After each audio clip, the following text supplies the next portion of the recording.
नमस्कार, हामी एसपीएस सिक्दैछौँ र आजको टपिक छ box plot and log transformation. त्यसको लागि मैले एसपीएसएसमा मेरो एउटा फाइल चाहिँ खोलेको छु। अब यसमा चाहिँ आज हामीले बक्स प्लट भनेको के हो र लग ट्रान्सफर्मेसन गरेर भेरिएसनलाई चाहिँ कसरी कम गर्न सकिन्छ भन्ने बारेमा चाहिँ सिक्नेछौँ। त्यसको लागि सबभन्दा सुरुमा चाहिँ लग ट्रान्सफर्मेसन गर्नको बक्स प्लट एउटा बनाऊँ हैन, त्यसपछि नै हेरौँला। त्यसको लागि सुरुमा मैले के गर्छु भने यो मेरो डाटा छ। मैले अरू धेरै भिडियोहरू योभन्दा अगाडि पनि बनाइसकेको छु र त्यो पनि हेर्नु होला। र अहिले चाहिँ हामी यो भिडियो ट्युटोरियलमा छौँ। यसको लागि मैले के गर्छु भने सबभन्दा सुरुमा ग्राफमा जान्छु, चार्ट बिल्डर्स। त्यसपछि मैले यसरी चाहिँ ग्यालरीमा चुज गरेर यसरी बक्स प्लटलाई चाहिँ चुज गर्छु। बक्स प्लट चुज गरिसकेपछि मैले पहिला एउटा मात्र भेरिएबल लिएर हेर्छु हैन।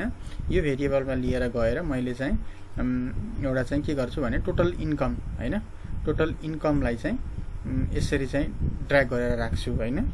यसरी ड्र्याग गरेर मैले एक्स एक्सिसमा चाहिँ राखेँ र यसमा चाहिँ यो बक्स प्लट हेर्ने भनेको चाहिँ हामीले स्केल भेरिएबलमा मात्र हो, क्याटेगोरिकल भेरिएबलमा चाहिँ होइन।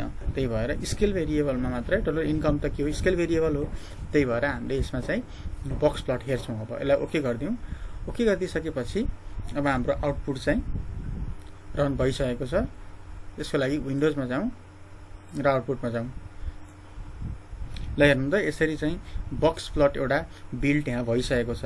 अब यो बक्स प्लट स्टडी गर्न पनि जान्नु पर्यो हैन। यसमा चाहिँ के हुन्छ भने यो निलो लागेको बोर्डरको लाइन छ नि, यो बोर्डरको लाइनलाई चाहिँ हामीले इन्टरक्वार्टाइल रेन्ज भन्छौँ। जसमा चाहिँ यो माथिपट्टिको रेन्ज चाहिँ जसले चाहिँ 75% चाहिँ रिप्रेजेन्ट गर्छ, यसलाई हामी Q3 भन्छौँ भने यो डार्क लाइनलाई चाहिँ हामीले Q2 भन्छौँ हैन, 50% रिप्रेजेन्ट गर्ने। र यो तलपट्टिको लाइनलाई चाहिँ हामी Q1 भन्छौँ, जसले चाहिँ 25% चाहिँ रिप्रेजेन्ट गर्छ। त्यसपछि यो तलको यो टेल जुन देखिएको छ यसलाई चाहिँ हामी विस्कर भन्छौँ हैन, विस्कर भन्छौँ। र यो माथिको यो लाइन चाहिँ के हो त भन्दाखेरि म्याक्सिमम हो के। जस्तो कि यो इन्कममा यतिसम्म चाहिँ म्याक्सिमम रहेछ। जस्तो कि मानौ 2 लाख भनेपछि यो लगभग त्यस्तै 3,50,000 सम्म चाहिँ के रहेछ, म्याक्सिमम रहेछ भने यो विस्करको यतिमा हेर्नेछि यो लगभग यो रेन्जतिरको चाहिँ के रहेछ त मिनिमम रहेछ भनेर चाहिँ यो म्याक्सिमम र मिनिमम लाइनले दिन्छ। तर कहिले कहिले यो माथिपट्टि यो जुन आइरहेको छ जस्तै 17 नम्बरको, 3 नम्बर र 4 नम्बरको, यो चाहिँ के हो त भन्दाखेरि म्याक्सिमम भन्दा पनि माथि चाहिँ यिनीहरूको इन्कम रहेछ भन्ने भयो। जस्तो कि मानौ यहाँसम्म हाम्रो म्याक्सिमम थियो, मानौ 3,50,000 सम्म म्याक्सिमम थियो भने यो 4 नम्बरको मान्छे यो 17 र 3 नम्बरको जुन रेस्पोन्डेन्ट हुन्छ उसको इन्कम चाहिँ धेरै नै म्याक्सिमम भन्दा पनि माथि रहेछ भनेर चाहिँ यो बक्स प्लटले देखाउँछ। अब धेरै माथि रहेछ भनेर उसको एक्ज्याक्ट हुन पनि सक्छ, अथवा हामीले टाइपिङ गर्ने बेलामा इरर गर्न सक्छौँ, अथवा डाटा लिने बेलामा इरर पनि गर्न सकेका हुन्छौँ। त्यसलाई मिलाउनु पर्यो अब हैन, त्यसलाई मिलाउने यो मौका पनि हो। त्यसको लागि के गर्नु पर्यो भन्दाखेरि अब एकचोटि यहाँ चेक गरौँ हैन, 17 नम्बरको के रहेछ त अनि 17 नम्बर भनेको यो मान्छे भयो दामोदर पौडेल हैन। 17 नम्बर मान्छेको इन्कमलाई चाहिँ हेरौँ है त। 17 नम्बर मान्छेको टोटल इन्कम हेर्दाखेरि कति देखिदो रहेछ त भनेर यसरी चाहिँ ड्र्याग गरेर इन्कम हेडलाइन टोटल इन्कम भनेर यहाँ आएको छ। हेर्नु त 17 नम्बर मान्छेको इन्कम कति रहेछ, 6,30,000 रहेछ। हेर्नु त 6,30,000 भनेको त यो म्याक्सिमम भन्दा पनि माथि भयो नि त। धेरैजना मान्छेहरूको चाहिँ यो रेन्जमा रहेछ हैन। यति यो म्याक्सिममदेखि यो मिनिममसम्म धेरै रेस्पोन्डेन्टको इन्कम यहीँनिर रहेको छ भने यो 17 नम्बर मान्छेको इन्कम चाहिँ अनएक्सपेक्टेडली के रहेछ, हाई रहेछ। अब हाई त रहेछ तर एक्चुअलमा हो कि हैन, हामीले इरर पो गरेका छौँ कि त्यो हामीलाई चेक गर्ने यसले यहाँ मौका दिन्छ हैन। त्यस्तै गरी यो भयो, यस्तै हेर्न सकिन्छ। हामीले अब हेर्न सकियो के भयो। जस्तै अब अर्को हेरौँ, 3 नम्बरको हेरौँ है त। हेर्नु त 3 नम्बर मान्छेको हेर्नु त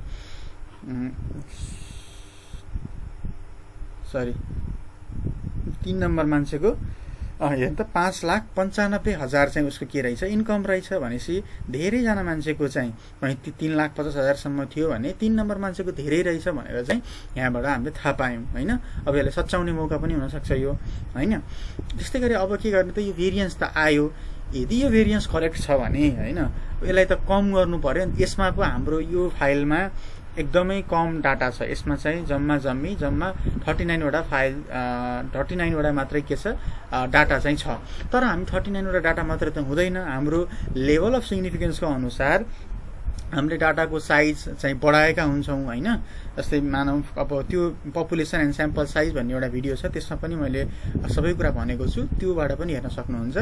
त्यो लेभल अफ सिग्निफिकेन्समा चाहिँ हामीले लगभग 100 वटा जति स्याम्पल लिएका छौँ भने त्यसमा भेरिएन्स त धेरै आउँछ हैन। यसरी माथि हुने आउटलायर्स भन्छ हामीले यसलाई, यो आउटलायर्स धेरै हुन्छ। यो आउटलायर्स धेरै भइसकेपछि अब यसलाई चाहिँ के गर्नु पर्यो, यो भेरिएसनलाई चाहिँ कम गर्नु पर्यो। त्यसको लागि हामीले के गर्छौँ, लग ट्रान्सफर्मेसन गर्छौँ। अब लग ट्रान्सफर्मेसन गर्ने कसरी भन्ने कुरा आउँछ। सबैभन्दा सुरुमा ट्रान्सफर्ममा जाउँ, कम्प्युट भेरिएबलमा जाउँ र त्यसपछि यहाँनिर चाहिँ गएर लग इन्कम भनेर चाहिँ टाइप गरौँ है।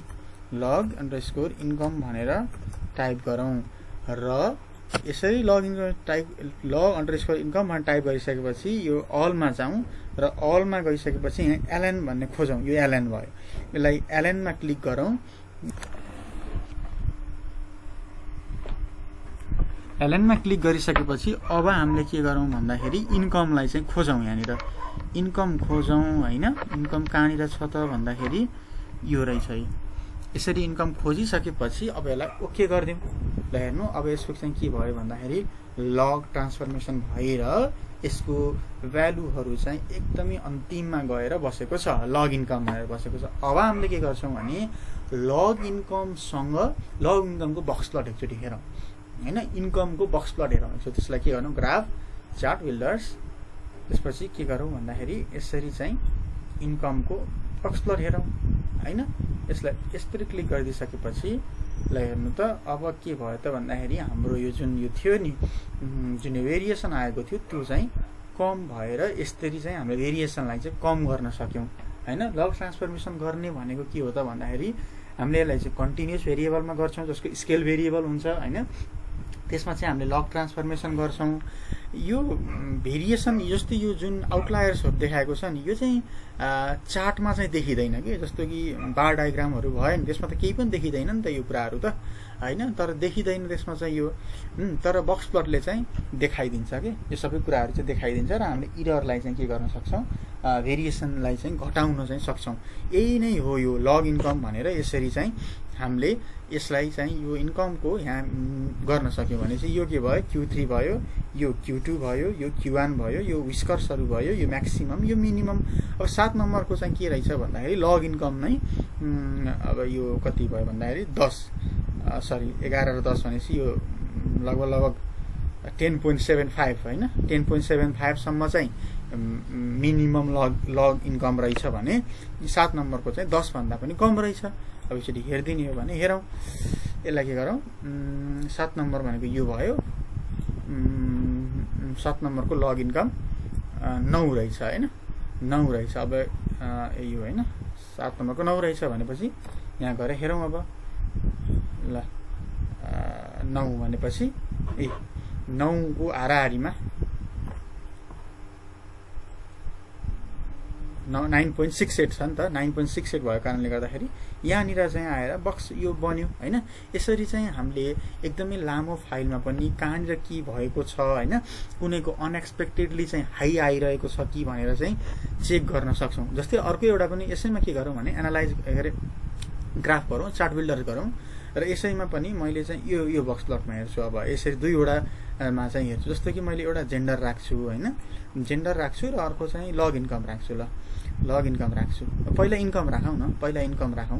इन्कम राख्दाखेरि कस्तो आउँदो रहेछ हेरौँ कि, कतिको चाहिँ भेरिएसन छ भनेर देखाउँछ यसले। हेरौँ यसलाई ओके गरेर हेर्दाखेरि ल हेर्नु त, ल यो फिमेलको चाहिँ यस्तो रहेछ इन्कम हैन, म्याक्सिमम इन्कम यहाँसम्म रहेछ भने मेलको चाहिँ म्याक्सिमम इन्कम यहाँसम्म रहेछ र 17 र 3 नम्बरको जुन मेल थियो उनीहरूको इन्कम चाहिँ माथि रहेछ। अब यसलाई चेक गर्ने र यदि यसमा चाहिँ एकदमै धेरै भेरिएसन आएको छ भने चाहिँ यसलाई के गर्नु पर्यो, हामीले लग ट्रान्सफर्मेसन गर्नु पर्यो।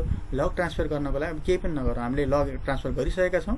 त्यसको लागि सिम्पल गएर यसमा चाहिँ लग इन्कमलाई चाहिँ ड्र्याग गरेर राखिदिउँ र यसलाई ओके गरौँ र यसरी चाहिँ ल हेर्नु भेरिएसन चाहिँ के भयो भन्दाखेरि कम गर्न हामीले सक्यौँ यसरी हैन। यसरी चाहिँ हामीले भेरिएसनलाई चाहिँ कम गर्न सक्छौँ।